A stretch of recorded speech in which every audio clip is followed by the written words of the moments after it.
Welcome back to Talkin' Texas Forever, a Friday Night Lights podcast. I'm Michelle. And I'm Liz. And we're back for our second episode. We're discussing Season 1, Episode 2, Eyes Wide Open. Original air date, October 10th, 2006. Written by Jason Katims and directed by Jeffrey Reiner. What do you think, Lissy? Second episode in. It was a solid second episode. Yeah?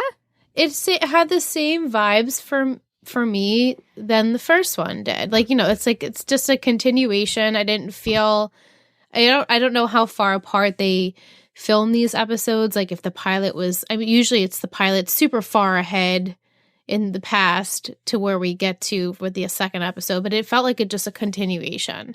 Right. And I enjoyed it. Yeah, I think I cried maybe more in this episode than I did in last week's episode. Didn't I say that to you? That I also cried more this episode than last episode? There was just, in this episode, I don't know, these moments that just got me. Yes, same. Yeah. All right, so our summary for this episode. With Jason seriously injured, Matt must step up and become the team's first-string quarterback. That's it? That's it. I mean, that's a wrap, folks. Thanks so much for wrap. joining. No, just kidding. Yeah. All right, let's get into it.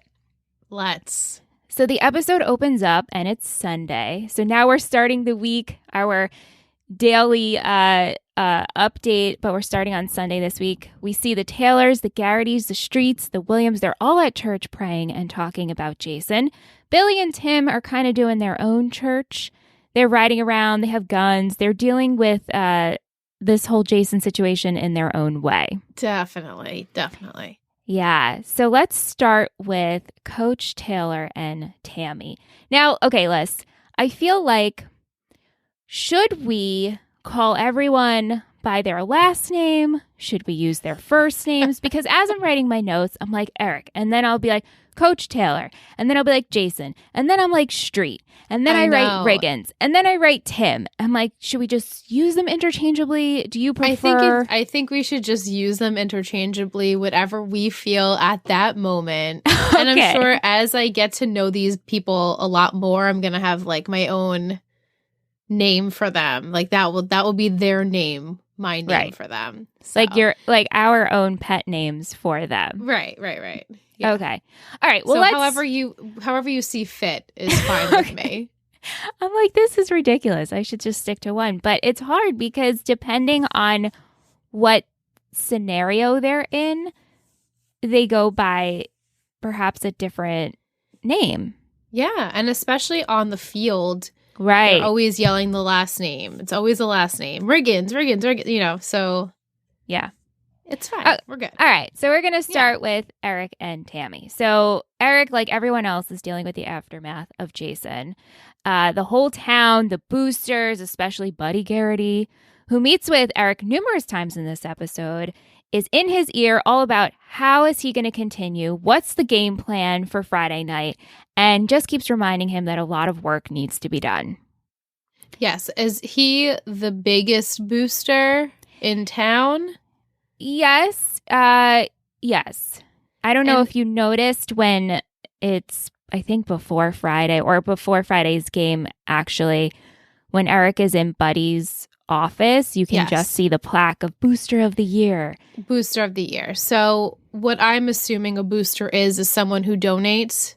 Correct. To the team. Okay. Right. Raises money. Yeah.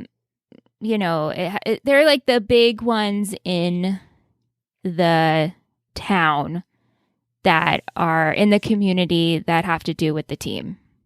Right. That makes sense. Yeah. And so there's so much pressure on top of already being so much pressure that people are paying or donating to this team.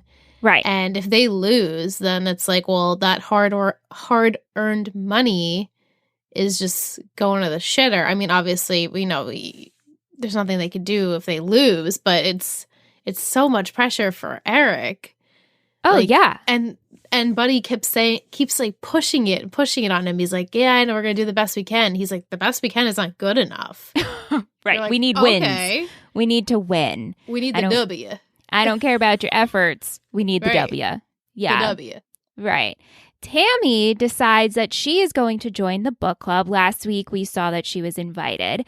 She ends up attending. She reads the book, and the ladies just find it so comical because really, they don't care about the book. They just want the scoop on the game. Oh, they want the scoop on what her husband's going to do. And then they start giving their personal insight and their gameplays.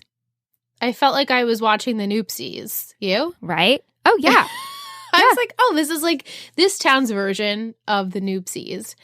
Right. Now, I need a refresher, and I don't know if we've explained it just yet, and maybe we'll get there, but where were they living before? Were they always in Dillon? I guess not, since he was brought in, and she's talking about how we're settled now. Should I get a job? It's like, okay, well, where were you before this? This has not been established yet. To my knowledge, has not been established yet. That's a great question. And I wish I had the answer for you, but I didn't do as much digging on that because, frankly, I don't remember if we actually go into this. I'm sure we do, but it is stated that, you know, Eric has coached Jason in the past. Right. He was with him since he was a kid.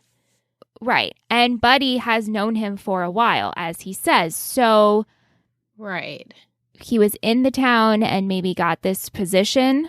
That's what I'm assuming.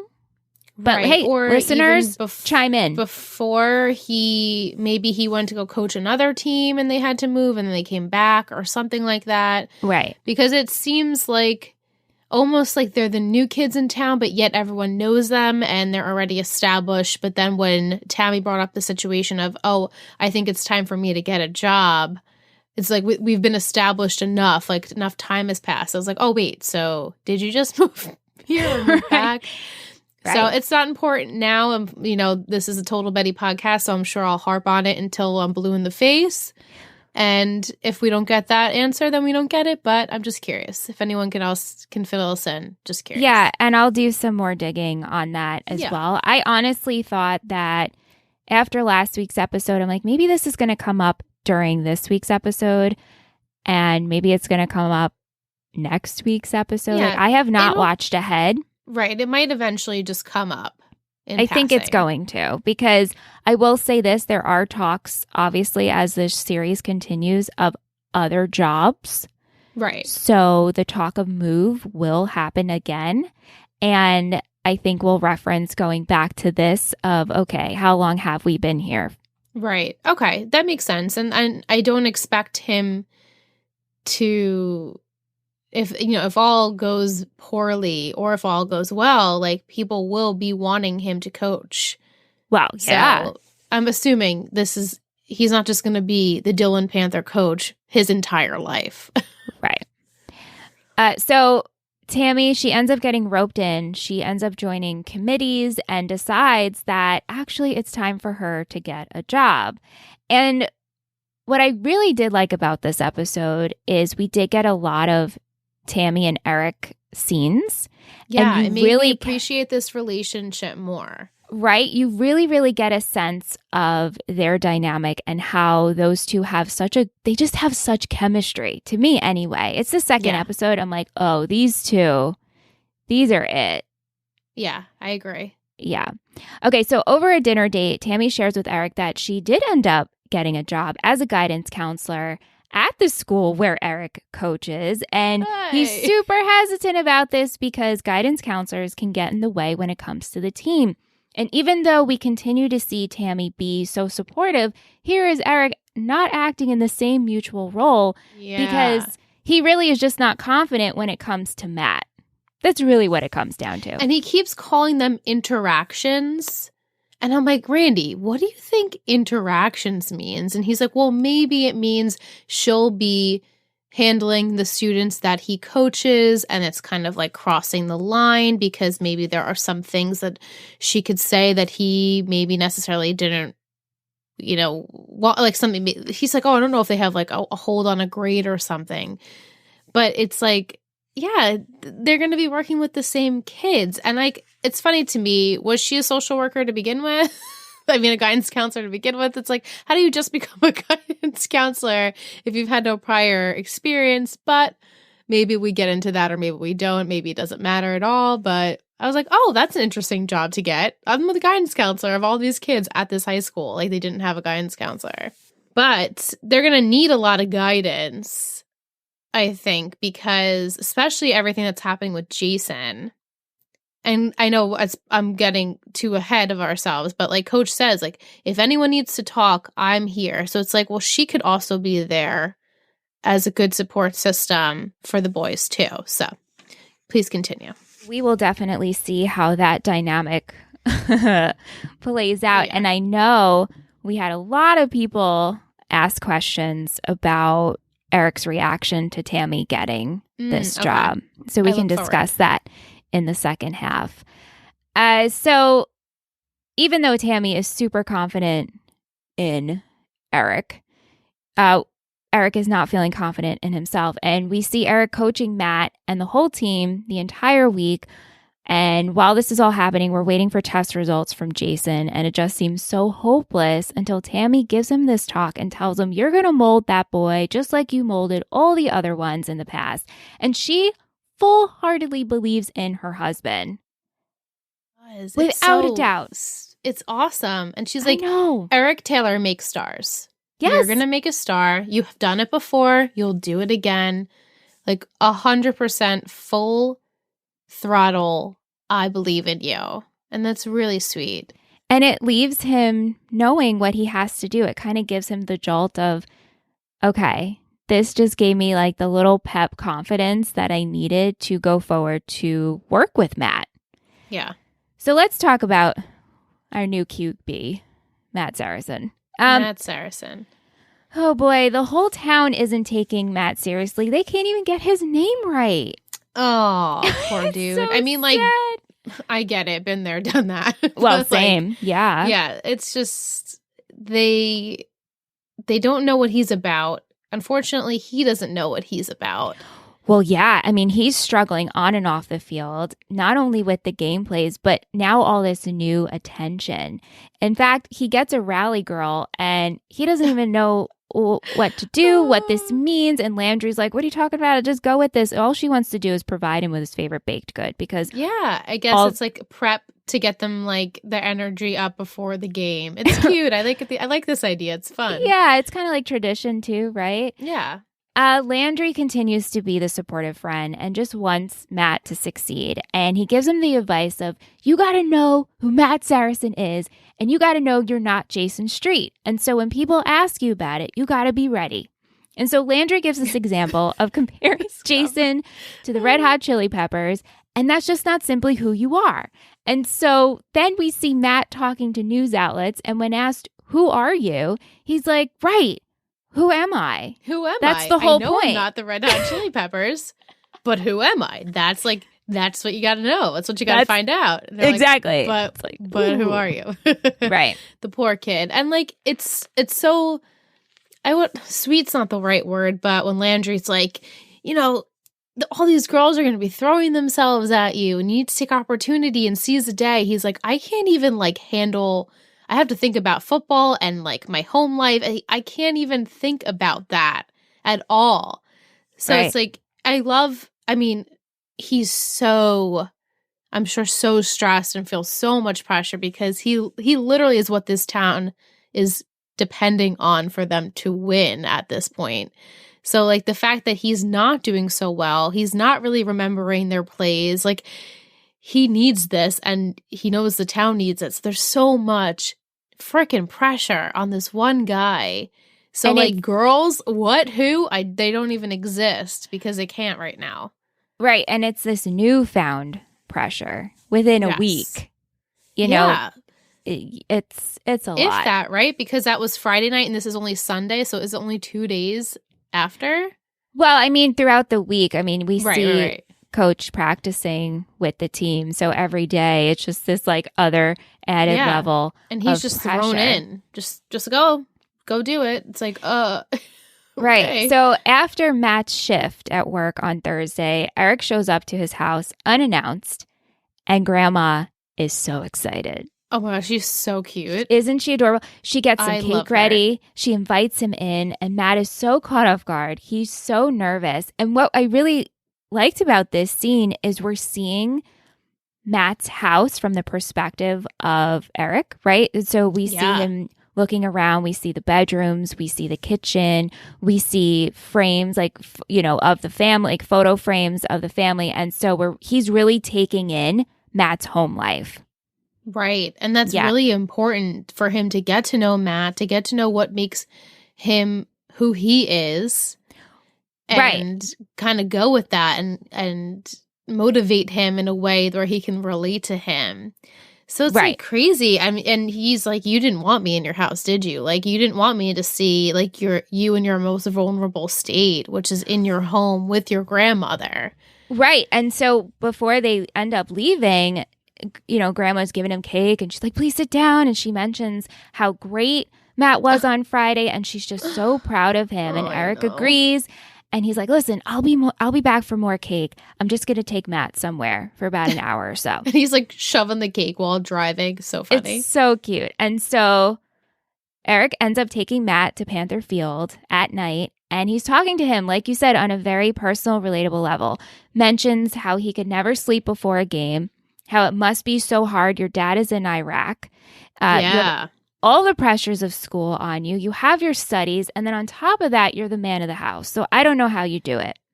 Right. And so he's realizing, okay, this kid's got way more than I even realized is on his plate. And then we're throwing this on top of it. Right. And it's just this if this kid doesn't break any second, I mean, it would be a miracle. Yeah. So much pressure. Yeah. But then he tells him, but the whole thing is, this is all yours for the taking. It just depends on how badly you want to be if you want the QB. If you want it, you got to work on it. So one of the assistant coaches plays over the PA system, loud crowd noises, right? Like a crowd Very is clever. in the stadium. Very clever. And so as this is playing super loud, Eric tells Matt, you need to be loud. If your team can hear you, they will believe in you. And so he has Matt tell him the plays, and Eric's like, I can't hear you. You need to be louder. And so then Matt starts screaming, and he's like, I want this. And he's saying the plays, and they're going over it. And I absolutely love this scene. Oh, the scene is great. It's great. Yeah. I loved it. And I almost was like, I just got like chills a little bit. I'm like, oh, like, this is what you want to see. This makes sense for a show that's circled around football and about kids and their coach and the relationship between kids and coaches and what lights a fire under someone's ass. And it just was a really, really good scene and very clever, like we said, with the PA system. Just like, this is what it's going to be like. You need to really push yourself and let the crowd know that you're in control too. Like, not just your team. Like, everyone needs to know that Matt Saracen is the QB. Like, that's it. So it was good. I almost really feel like I don't know if he wanted it until that moment. I don't know how badly Matt felt like he wanted to be the quarterback and be first string. And like, obviously we know it's because of so much pressure, but it's like, well, was he striving that the whole time? I think maybe he was okay just being second string. I think so too. I think until he was kind of forced into it, he got so used to being second chair, backup, not really having to do much. Right. And now he has a purpose. Now you have a purpose, exactly. And a huge purpose in a town that's the purpose of the whole town is this thing that you're going to be doing on Friday nights, and you better do it well and win. Right. So there's a lot weighing on that. Yeah. This kid doesn't know what he's getting himself into, I guess. I don't know. So let's talk about Jason and Lila. We find out that Jason is paralyzed. Oh my which God. Is so Worst upsetting. Case scenario, right? Yeah. Yep. The MRI showed damage to the cord C7T1 junction. His parents are trying to remain positive along with Lila, which is nothing but positive. Hopeful. Yes, and faithful. I feel like maybe Jason's not irritated about it, but kind of like, you guys, I can take the news. Please just give it to me straight and what I'm going to expect. And yeah, maybe he is trying to be as positive as he can, but like, he's the one lying in the bed. They're not. So it's like, he has faced a reality where I feel like Lila, who I totally understand and sympathize with, like, if I was 17 years old, yeah, that's what I would be thinking too. Let's get you the best doctors. It's all going to be okay. But in reality, maybe it's not going to be. Yeah, I mean, and they have to face that together. Yeah, she has no room in her mindset for anything but the positive. She tells him about Nate Foreman, who had a similar spinal injury, but went on to play varsity basketball. And every time Jason tries to bring it up, she just shuts it down. She cannot, we're not even going to talk about that possibility because we're just going to think the best case of, positivity here. Yeah, and that's super relatable. I feel like of course. There are a lot of people that just shut down in a tough situation and they don't want to hear it. They don't want to accept it. They just want to keep their mind focused on like, let's just keep pushing until we get this positive result. And all the while you're just so devastated that you won't even allow yourself to feel. So she's going to go through it one day very soon, I'm sure. Wow. She's going to just completely crash. So according to doctors, Jason will be able to move his arms and legs, but he just wants to know if he'll be able to walk again. Yeah. And this is something that just cannot be answered right now. Right. There are no answers. Nobody says for sure or not even at all. Like we don't even get a confirmation of the yes, no, maybe. It's just up in the air. Eric stops by for a visit and he brings Jason a football signed by the whole team. This was my favorite scene of the whole episode. This is so great. Jason asks how the team is doing, and he has such nice things to say about Matt. He's a good kid. He's into art. He's into music. He is bound to be great. You just have to be patient and work with him. I mean, what 17-year-old says this? And then he continues to say that he apologizes to Eric and he just wants him to know that he's sorry if he let him down. I mean, if you're not crying at this point. Definitely crying. And Coach is like, you're the reason why us coaches want to coach. We want to have kids like you. Like you are God's gift, perfection in a person and a student and an athlete. And the fact that you think that you're letting us down is like just so beyond words because like that could never happen. Like we love you. Like we just love you. We want you to get better. Like don't worry about that. And like it's such a tell on Jason's character that he doesn't want to disappoint anyone. And it's just so heartbreaking that he feels like he did when it was really out of his control. There's nothing he could have done. The other heartbreaking situation is the fact that Tim hasn't come to see Jason. Yeah, and it's funny because he says, how's Tim? Did Tim sign my football? Like, I'm just curious. And then you find out Tim hasn't gone because a lot like how Lila is deflecting from the situation, Tim's completely ignoring it by not going to visit Jason. Because I'm sure another part of me is like, yes, 16, 17-year-old, I would not want to go visit my friend in the hospital because I would just be so devastated and I wouldn't want to face that reality. So I totally get that. Yeah, we see Tim watching footage from the game over and over. He's rewinding as Jason goes down and we see him break down. And Lila even goes to him and is like, why haven't you gone to visit him? He's still the same Jason. Why don't you come with me? Like, you should go see him. And Tim just cannot deal. Mm-mm. And meanwhile, the whole team is clearly upset. Smash, Brian, is just trying to take on the role of leader, which riles Tim up as he overhears him talking at a diner about how he's going to take charge and everyone can follow him, which leads to a fight. Yeah. And this also leads to an upset Tyra because she's not getting attention from Tim. And she ends up telling Smash that Tim really isn't her boyfriend anymore. And they end up hooking up at Smash's house. Oh, my God. And like the mom, she's so funny. Isn't she great? I do love her. That was Randy's favorite character. He's like, she's my MVP for the episode because she was so hysterical. Well, she walks in on them and she's like, "Are you kidding me? And I'm sure I'll see you again. I work at Planned Parenthood." And this is just to assume that Tyra isn't careful and just sleeps around. Right. Yeah. She's like, "I'm not some, girl that gets around." Right. Yeah. So we get to Friday, and like we talked about at the top of the show, Buddy is talking with Coach about the game, talking to Eric, giving his 2 cents. And again, this is in the office, Buddy's office. We see Booster of the Year plaques. We see Buddy's rings. And Matt and the team, they're getting their sweet treats from their rally girls. Riggins, Tim ends up making out with his. Oh, yeah. just grabs her and makes out with her. Yeah. And she's like, cool, whatever. Yep. Eric gives a speech before the big game and specifically asks Matt if when you threw that ball, if your eyes were open or closed. And Matt says, "My eyes were wide open." Mm-hmm. And that was the end of the episode. He's like, "That's the answer I wanted to hear." And then the football gets, it's the start of the game. And I'm like, wait. That's it.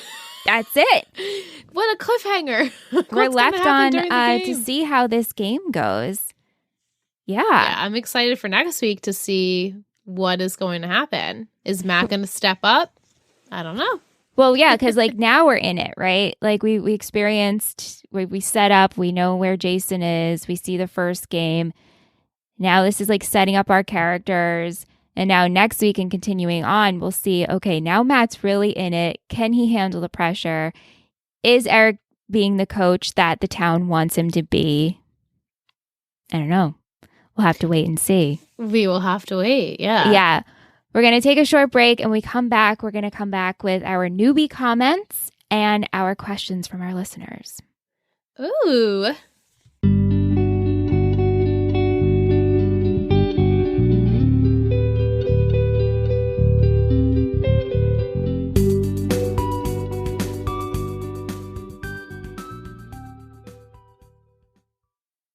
Welcome back from break. So what I find really interesting, Liz, is I did not realize how many newbies we would have with this show. More newbies than OGs, I guess, right? For sure. That I'm experiencing when it comes to people reaching out and people sending in their questions, which is great. And I'm so glad we have this newbie community, not only for you, but for our show. And we're all going to go through this together.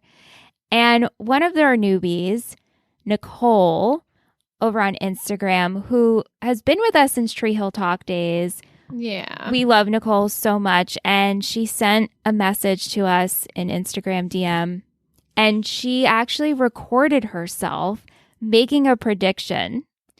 All right, so Nicole literally predicted what was going to happen in the episode. That's really funny. Yeah, so she sent this video of her making the prediction, and I love seeing her facial expressions. And I was like, this is such a great idea. So newbies, feel free. Send us your prediction videos before something big you feel is going to happen.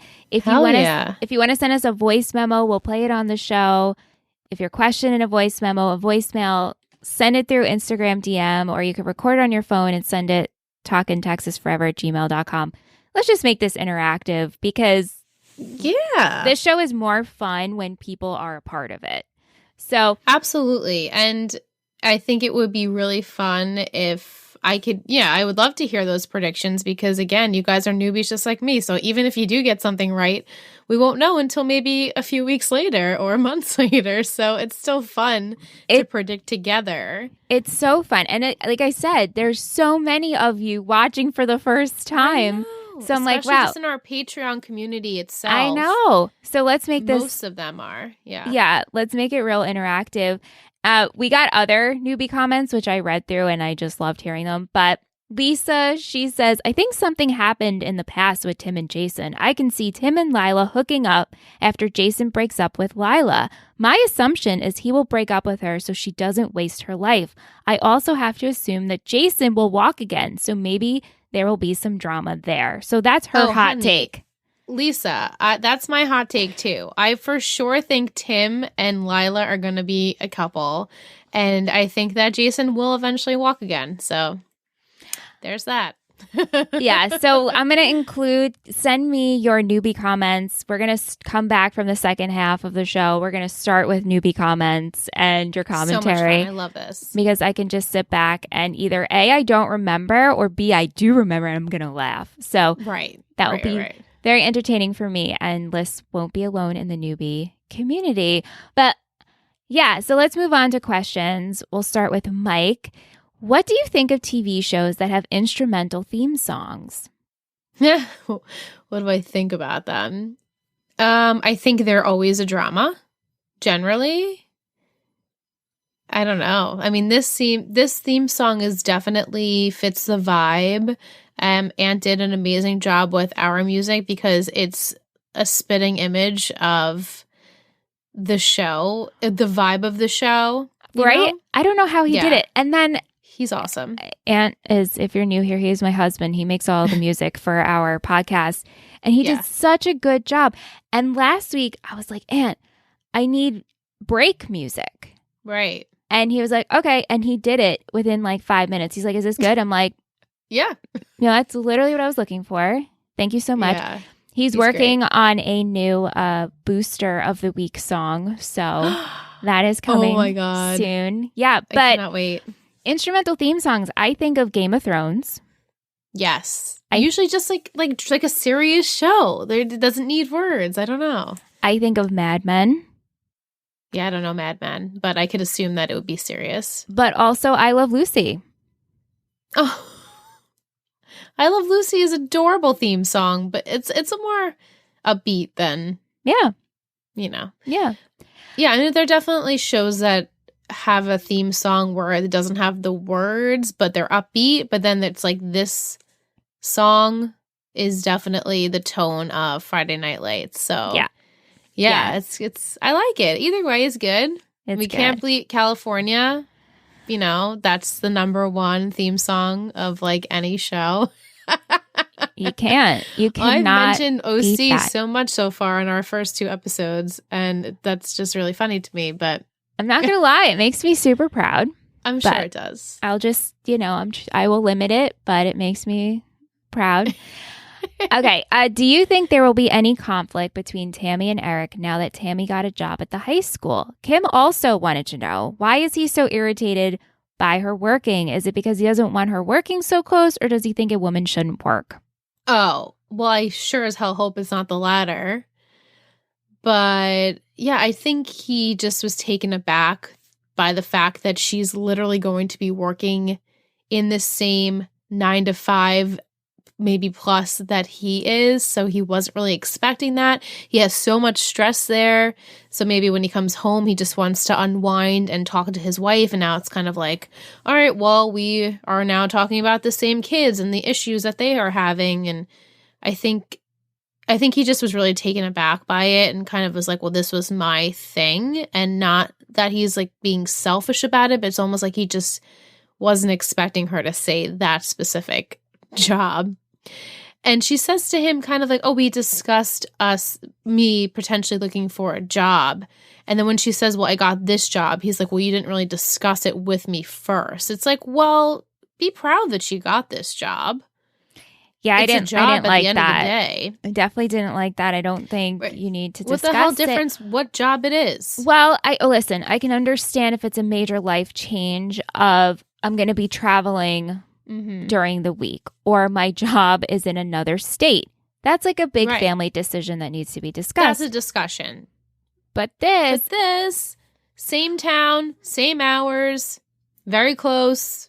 I think he just was not expecting her to say that, and the fact that she had already accepted the job pissed him off, which I feel like maybe next episode he'll kind of reevaluate like where that frustration and like where it came from, because I think maybe it's not in that character for him to have felt that way right off the bat, but it kind of just happened. And maybe I'm hoping he regrets what he had said, like, oh, I thought we were gonna discuss it first before you accepted a job.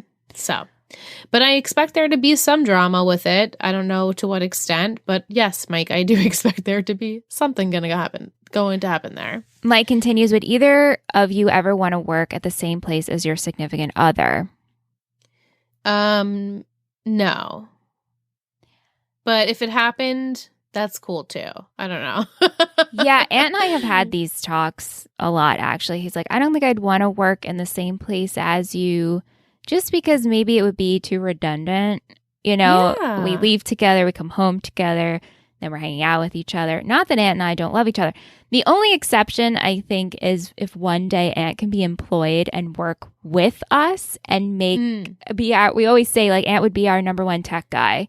Like, for sure. He could be, you know, he'd make the music and maybe he'd be the editor. You're hired. And Rant will do our taxes and we're like golden. We have a team, right? We have a team. But yeah, as far as like actually working 9 to 5, sitting next to each other or in the same general area for that many hours and then coming home or then being home and having dinner, it's like, well, I'm sure there are things you could still talk about, but it's a little bit redundant. And like, let us know if you work with your significant other and how that goes for you throughout the weeks and months and years, and how that has either changed your relationship for the better or maybe has hindered some things. I'm just curious because one of Randy's very best friends, they're both teachers and they both just recently got married and they both work in the same school and that's how they met. And so like, and I feel like a lot of teachers, maybe in our high school too, ended up getting married. So it's like you find someone at work. Like my parents met at work, but then they stopped working together. I mean, my mom went off and had kids and whatever, but I don't know. I guess like you have that commonality, but then it's like, well, you kind of want to separate too. Well, I think at least that's how I feel. Yeah. Also, I think if you work in the same company, perhaps it's different departments and then it feels different. You know, you might have totally different teams and different even times. And so then it feels like you don't actually work at the same exact place. Yeah. That's probably a better situation. Yeah. Mike also wants to know, Jason said that the doctor said it'd take a miracle for him to ever walk again. Do you think that miracle will happen? I do. A part of me wishes it for the character because he's such a solid dude. A part of me expects it to happen because of the trajectory of the show so far with the winning pass at the end of last week's episode.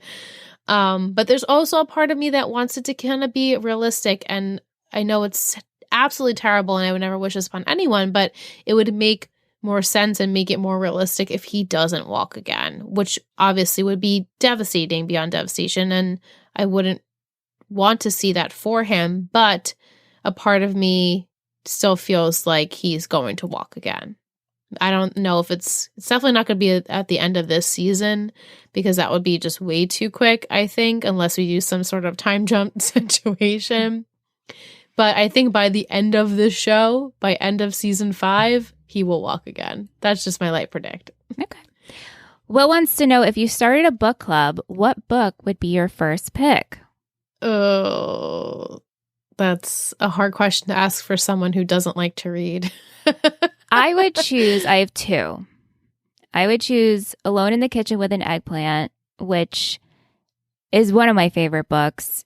It's different stories from people who talk about when they're by themselves, what they eat.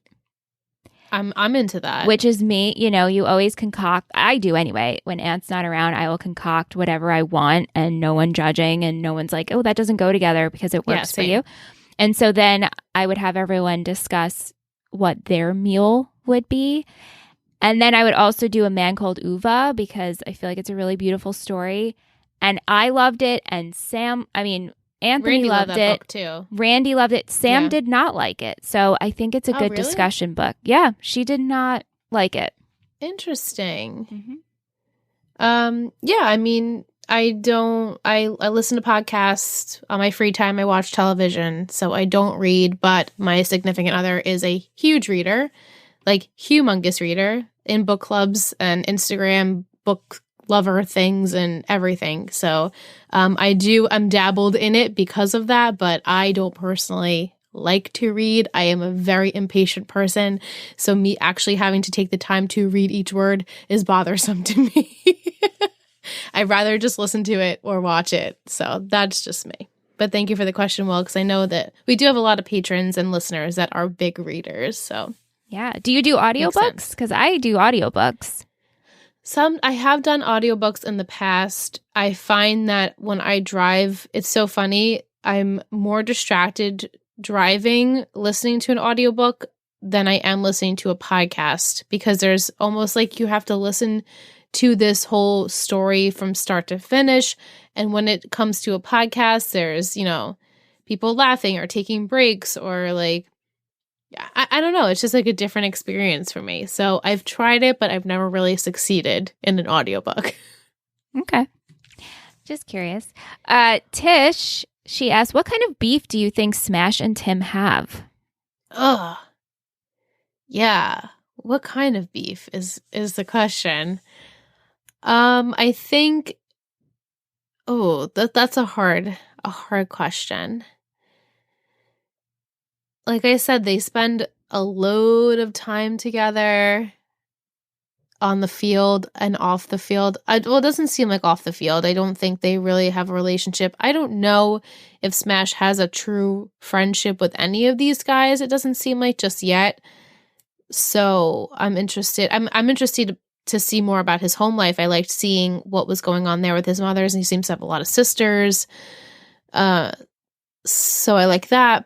But as far as him and Tim, what happened, I don't know. Maybe he came in later in school, and like Tim and Jason and maybe some of the other guys were like besties since they were kids, like really young.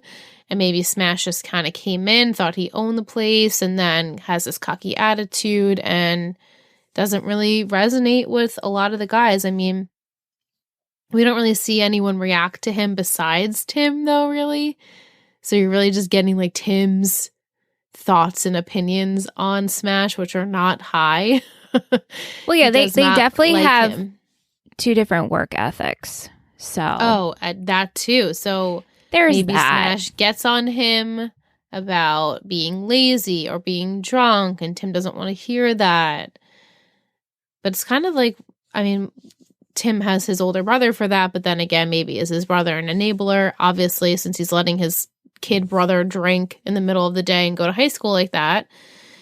So I don't really know exactly what it is about these two, but there's something that's just leading me to believe that he is not in the pack, and Tim doesn't want him to be in the pack. Like, he's like, no, I have my friends and my team, and Jason's the love of my life. Like, he could tell he adores him beyond. And it really pissed him off that he was sitting in his booth and talking about how he's going to take control of the team. So I think he just doesn't like his arrogant attitude. And I understand that. I wouldn't like it either if I was on his team. Right. Okay. Do you think we'll pick up back in next episode with the game, or will we start a new week? Oh, I hope we get to see the game. I feel like it would be such a letdown if it was like the next day on Saturday, let's just say, and they were like, yeah, the Panthers won. It's like, well, don't you want to see Matt in his action, like being this person that coach said he could be? So I believe that we will see the game next week, and I do believe that Matt will step up. He's got to. Lisa asks, what do you think the story is with Tim and Jason? Oh, yeah. Yeah. We don't know much about Tim's parents. We do briefly meet Jason's parents. They seem like, nice people, I guess. So I don't know if it's maybe something like their parents are friends and they became friends and they kind of just stuck together, and then maybe whatever happened with Tim's parents, I don't know, he leaned on Jason for that and they just became even closer. I just think that they just have a good friendship, and they have been friends for a long time at this point. So I just think they're good friends. Okay. Vic wants to know, do you think Tim actually cares about football? He drinks before and gets kicked out sometimes, but he's always there on Friday night.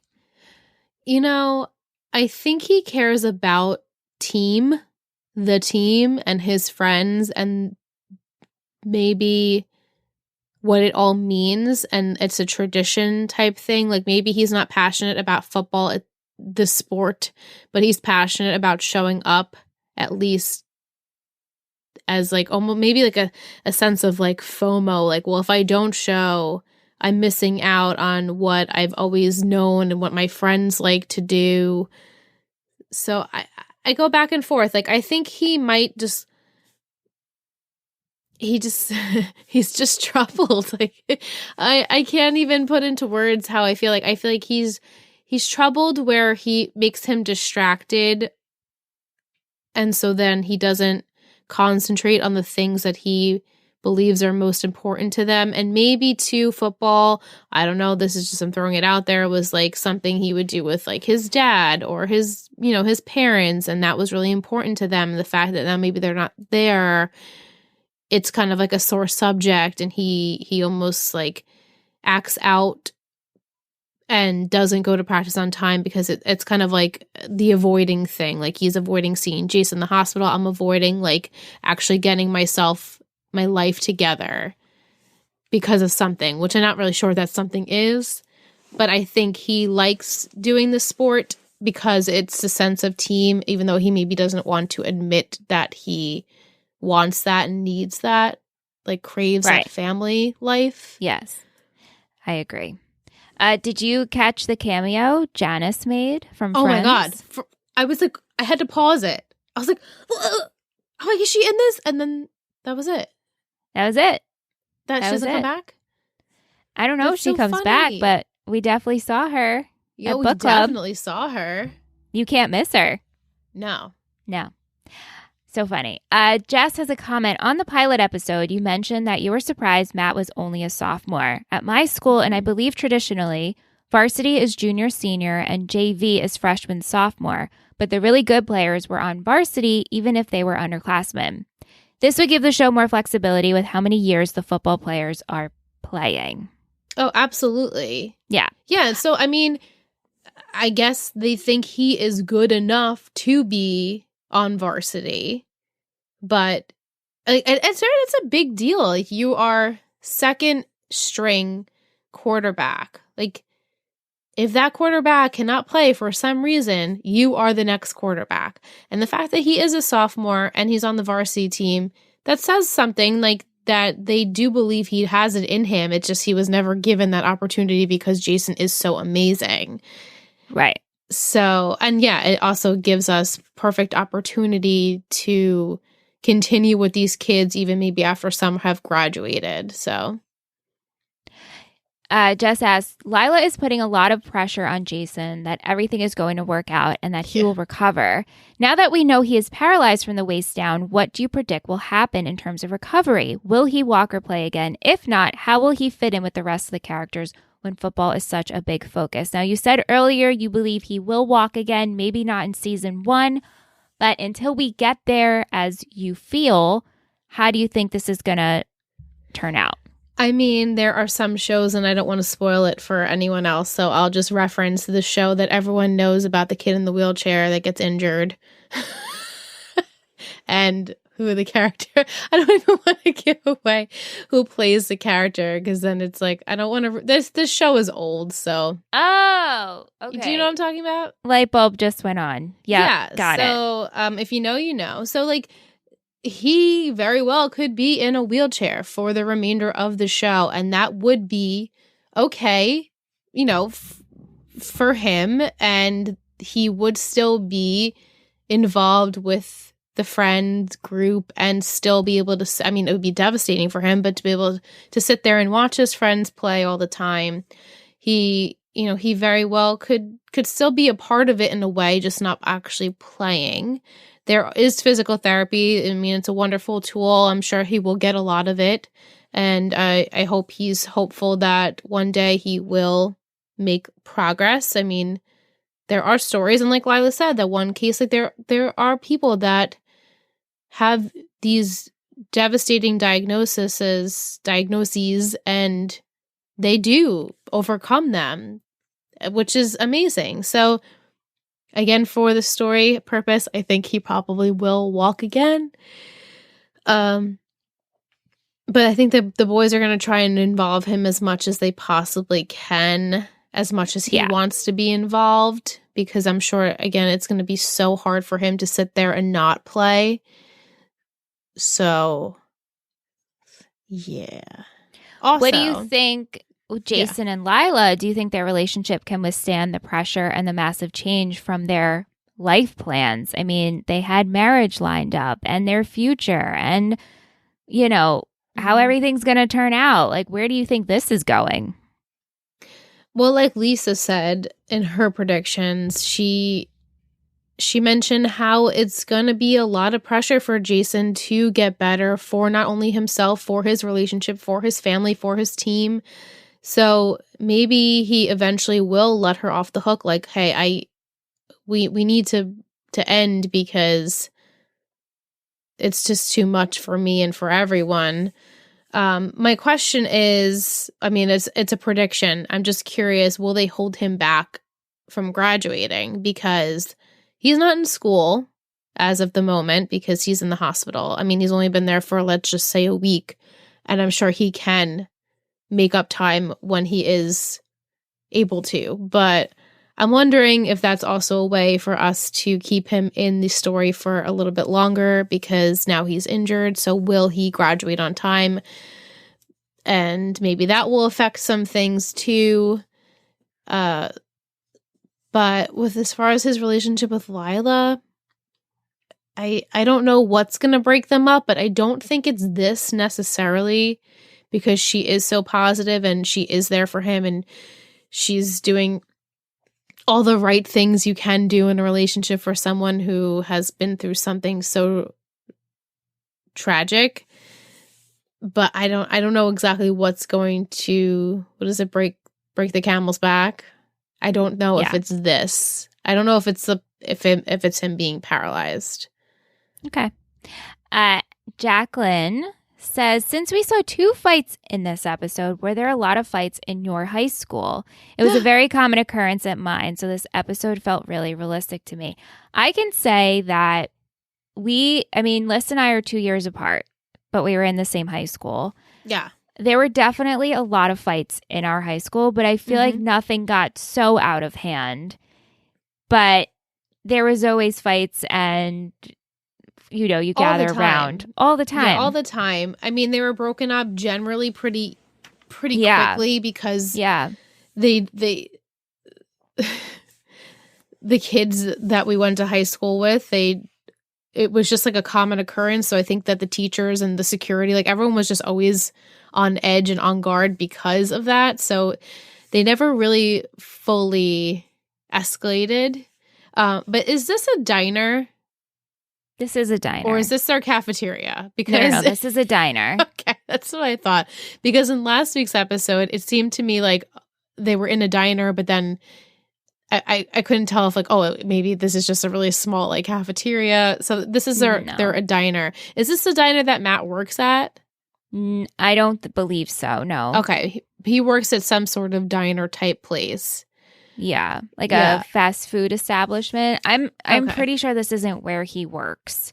Right. You know, but I kind of had like an outfit that it didn't seem like fit with that diner. But yeah, there were fights. Do you remember we had a lot of bomb scares? Oh yeah. And I look back on that and they never freaked me out. I mean, thank goodness it never turned into something. All it meant was we got to hang out outside, and if you had a friend who drove, you could leave.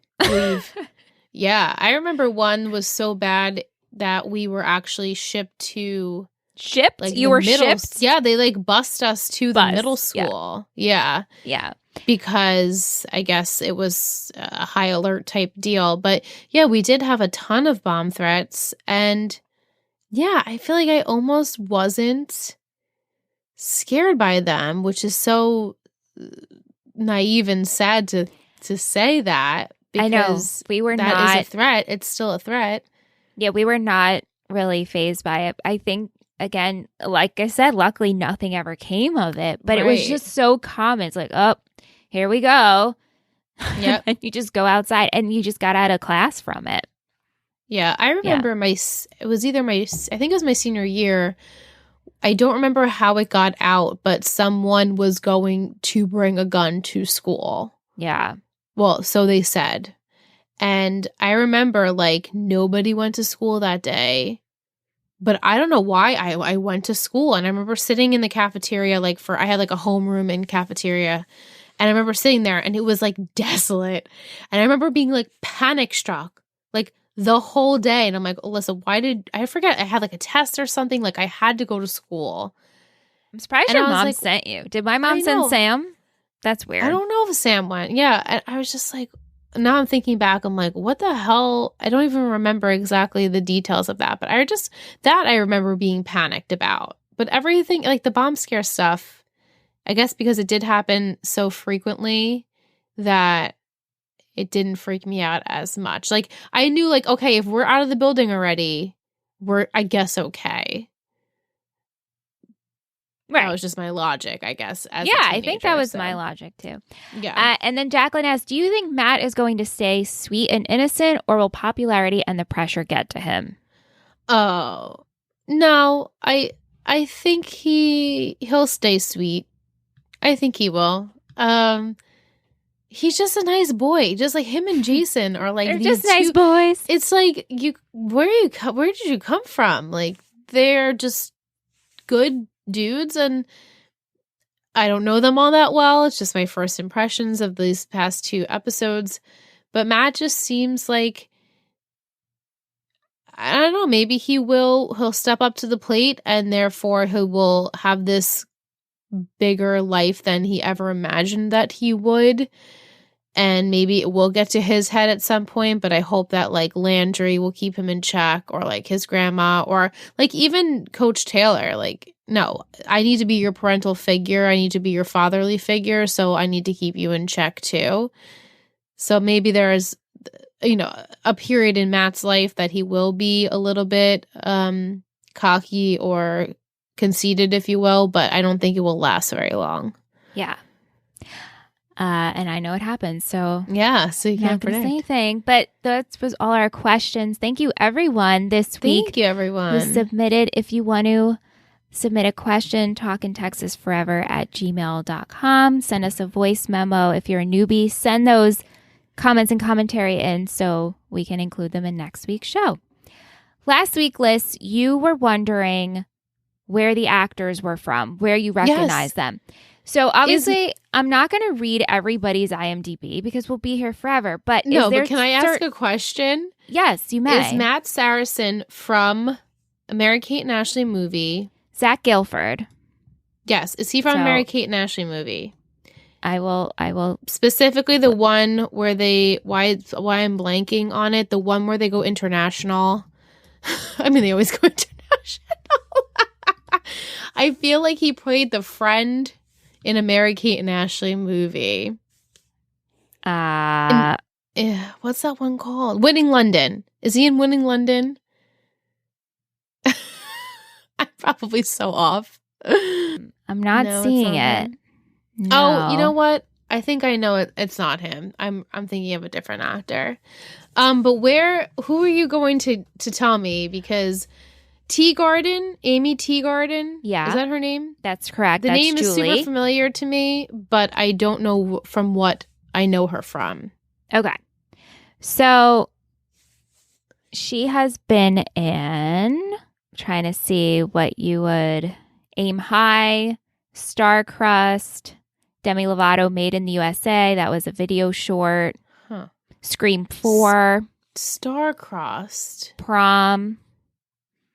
90210, the new series. No. Yeah. Hannah Montana, she played Melissa. Maybe. But yeah. I didn't frequent that much Hannah Montana. That was more my sister. So Right. the name sounds very familiar to me. Like I should know her from things. And when I see her, I recognize her, but I don't know if I've ever actually seen her act in something. Okay. I feel like. Did you watch The Ranch? Did you watch The Ranch? That's No. her latest. Well, not latest, No. but that was in 2017. I feel like I saw her name in like Teen Beat magazine, even though I know it's just 2006 and there was no more Teen Beat magazine. Yeah. But yeah. just aging us, you know. Was there anyone else you were curious about? What was Matt in? Zach Gilford? Zach, yes. His name also super familiar. So he's in you didn't watch Good Girls, right? I didn't know. Okay. So he was in Good Girls, Midnight Mass, LA's Finest, Couple Law and Order, The Close, Drunk History, Lifeline, Kingdom, The Family, The Mop Doctor. None of these are ringing a bell. Midnight Mass, though, I'm going to watch, so I look forward to seeing him in that. Yeah, I'm hearing all about that. Mike Flanagan, the love of my life. Everything he does is like gold, in my opinion. Yeah. And you know Scott Porter, obviously. Scott Porter, I do. Yeah. You know Kyle Chandler. Eric Taylor's and Connie Britton. name is Kyle Chandler. Yes. Where is he from? He's been around for A long time, right? Yeah. Oh my goodness. Godzilla. That was in 2019. He was in really? that. Yeah. Early Edition. See, that's how I recognize him from the TV show, the TV series, which Aunt started watching last year randomly. And I was like, oh my gosh, it's Coach. But he's been in so much. Okay. All right. Yeah. Another day we can go into each. Because I feel, this cast is, there's been so many. This cast is so recognizable. Where I'm sure you've seen them in little bits here and there. Yeah. Music in this episode: TV on the Radio, Walter Hyatt, Outkast, Jefferson Starship, and Tony Luca. Some quotes. What do you have?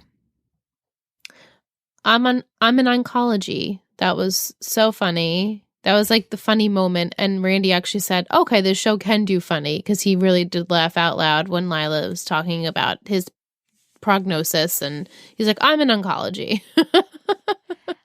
I love Fields Empty. Let's go make out. Yes, I loved that. I got a good kick out of that. God don't like ugly. When Eric and Matt leave and Grandma just goes, Coach Taylor. She's so cute. She's all of us. You know what I mean? Coach Taylor. She's like, oh man, he came over. I liked in the beginning when Lila goes to see Jason and he's like, I'm better now. Yeah. This is all yours for the taking. Depends on how much you want it. It's yours for the taking. Big old W. Big old W. He doesn't need it real bad like I do, is what Jason said to Coach. And I was like, oh, why do you need this so badly? Right. I think because he feels this is all he has. This is all he's known for. And then he looks at Matt, who's very much into music and he can draw. So he has other outlets. And Jason's like, I don't have anything else to fall back on. But football. This is my life. Yeah. Yeah. Poor kid. Like we all have those dilemmas in our lives, especially at that age. I mean, even older than that, but like what am I going to do if this doesn't work out? Like I have nothing else.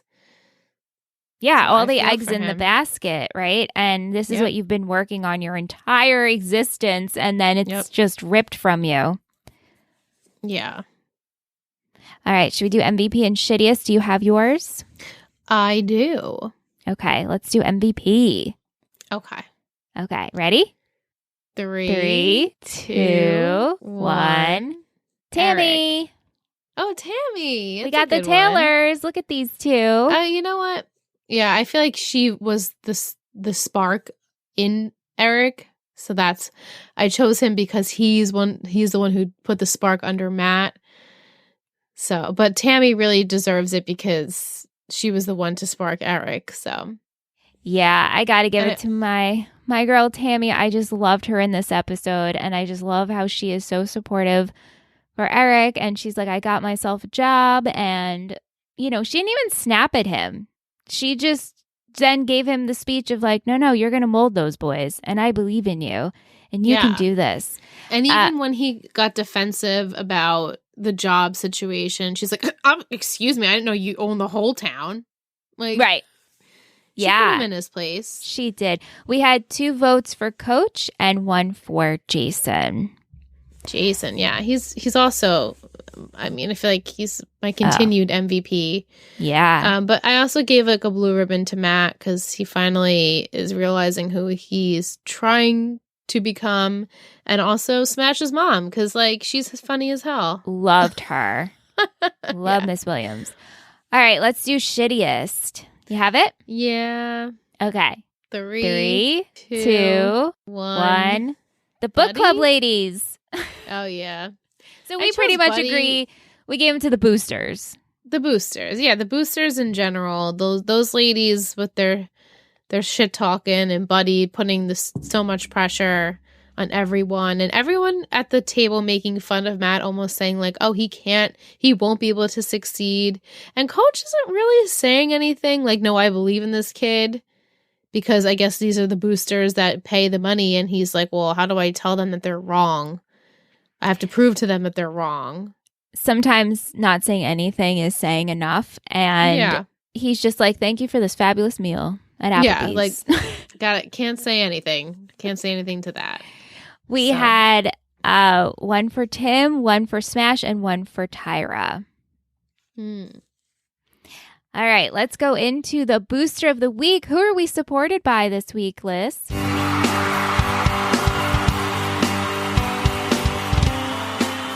Booster of the week. You're a total booster. We're supported by none other than Tish's Tea, Letitia. T. So Letitia was our guest on 3 Gossip Girls pod this week. So if you haven't listened, go check it out on Wednesday. No, we're after, right? We are, yeah. We're after. Yeah, so if you haven't listened already, you can check it out. It's 3 Gossip Girls pod. And she was our guest. She was a lovely guest, as always. She ended up having to record with us twice, so bless her heart. We love her so much. And we really appreciate her support after all of these years. She's been with us for such a long time. Always a sweetheart. Everyone in the Discord loves her. We love her. And we look forward to just more years with you, Tish. You're such a pal. We love you. Thank you, Tish. Yeah, and like Liz was saying, she was a guest on 3 Gossip Girls. We are going to have some of our patrons join us here on Talkin' Texas Forever. If you're interested in becoming a guest and co-hosting with us, and you want to see what else we do, check out our Patreon, patreon.com/Total Betty Podcast Network. Link is in the show notes. As always. All right, let's see. So I'm going to give you a look in next game's playbook. So here's the title for next week. And these 4 words will hopefully get you to the touchdown. Oh, 4 words to get me to the touchdown. All right. Here we go. All right. So season 1, episode 3, the title is Wind Sprints. Wind Sprints. Okay. Your 4 words are voodoo. Okay. Rehab. Yeah. Morale and believe. Okay. Voodoo. I feel like who's goofy enough to do some like voodoo shit? I'm proud of this one. Oh, I'm sure. Oh, is it like in New Orleans? I don't know why I'm thinking like Mardi Gras type deal. I don't know where my head's going with that one. Maybe it's what Does it say what time? Obviously, it's football season, but does it tell us what month? No? Okay. Maybe for shits and gigs, it's a Halloween party and the town wants to honor Jason and maybe set up a sort of charity event to fund for some sort of maybe procedure for him or something. We know he's the one going to rehab. That makes the most sense to me. Morale, team morale, everyone's going to get together and keep the morale up for Matt as the quarterback and the team itself because, oh yeah, we're still going to have this game, I'm sure. So we're going to have to keep up the team morale there. Maybe the coach has to keep up the morale. And also for Jason and believe, I mean, they all believe in their faith and hoping that God will heal Jason, and they believe in Matt, and the town will finally believe in Matt because Matt will show what he is worth in next week's episode with just he's just taking on his role and he's doing the best he can. And I think the town will appreciate his effort, if anything else. I don't know if they will lose, but maybe they have to keep their morale up for Jason and for Matt and for the coach and the town. Okay. And that's a lot of words. You did pretty well. I feel like, some of these are pretty obvious.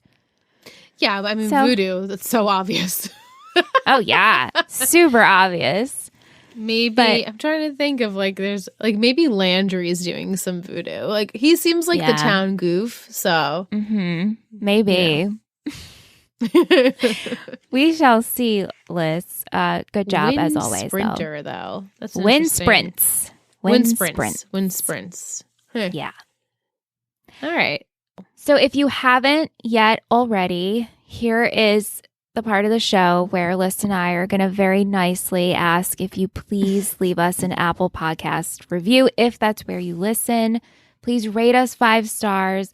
Leave us a review. It helps the show grow, especially now because we're in such the baby stages, brand new.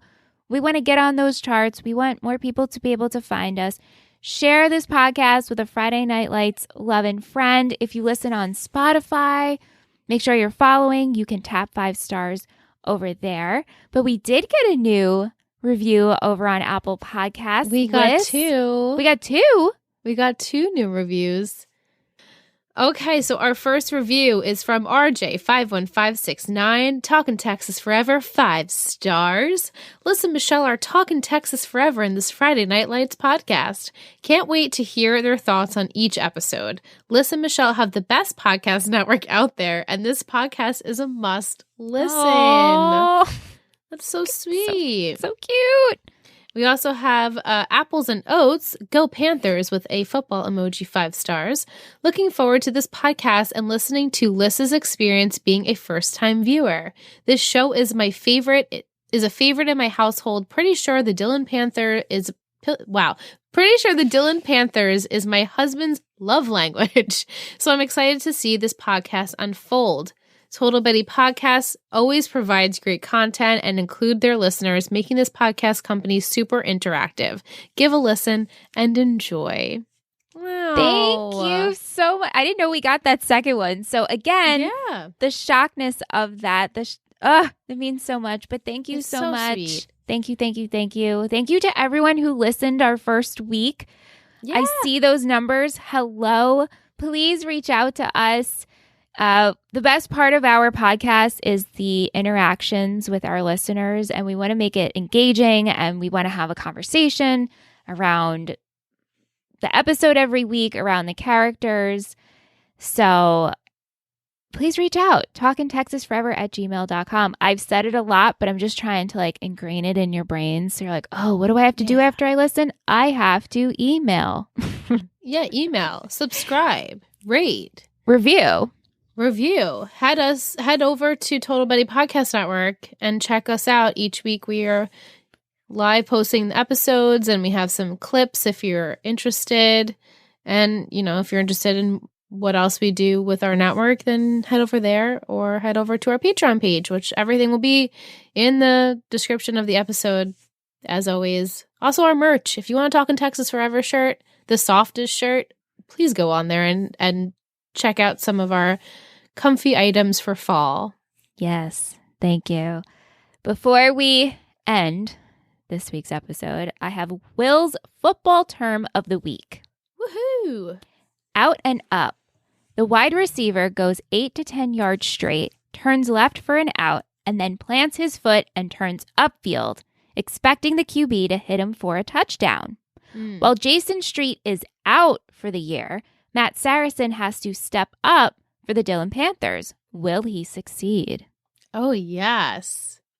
Thank you, Will. Will. And of course, he included an image to go along with this play, which I laughed with said image. And actually, Will, I was explaining to Aunt about this new segment that you have included. So thank you for that. And he was explaining to me in his own words, he's like, no, this is how it works. And I was still like, no. And he's like, did he give you an image? And I said, yes, he gave me an image. And I should have filmed this conversation because it's still not sticking. Yeah. I have a visual aid and I'm reading it. I'm hoping with more of this, I will just learn football. Maybe. If anything, you're going to learn terminology of football. There you go. Yeah. Yes. And so maybe eventually when you are down the line listening to a football game, watching it, and, you know, the announcers say X, Y, and Z, you'll be like, oh, well, I know what that is. Didn't catch it, but at least I knew what it was. When I was in high school, my boyfriend loved football, and he would always have the games on. And my favorite thing about the games was the yellow line. Like that, you know, they put that yellow line up and he's like, you know, that's not actually there. And I'm like, no, I want to be the person that presses the button to control the yellow line. That was my favorite part of the game. Anyway, enough about that. Thank you, everyone, for listening this week. We're super excited. I can't believe we're on the second episode going into the third. What? Yeah. Wild. But do your homework, rate, review, subscribe, download. And we'll see you next week. Do all the things. See you next week. Bye. Thank you so much for listening to Talking Texas Forever, a Friday Night Lights podcast. You can email us at talkingtexasforever@gmail.com. If you're interested in seeing what we do with this show and all of our others, head over to Instagram at Total Betty Podcast Network.